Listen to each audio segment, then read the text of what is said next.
It's not as though we're getting scored on everything. But when there is something that could have a negative impact, we're supposed to pick up on it. We're supposed to exercise our judgment.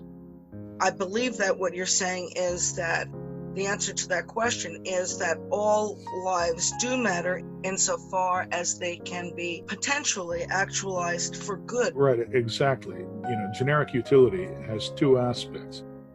The one aspect is the immediate quality of life that it brings. In other words, are your needs being satisfied? And that level is immediately realized by the subject. We know what we need. We know what our prospects are of actually satisfying that need. And if we have reasonable prospects of satisfying our needs and they don't become too intense, we judge that we have a pretty good quality of life.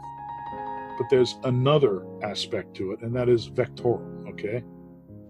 Utility is like a vector that's pointed in the direction of prospective improvement or positive evolution, right?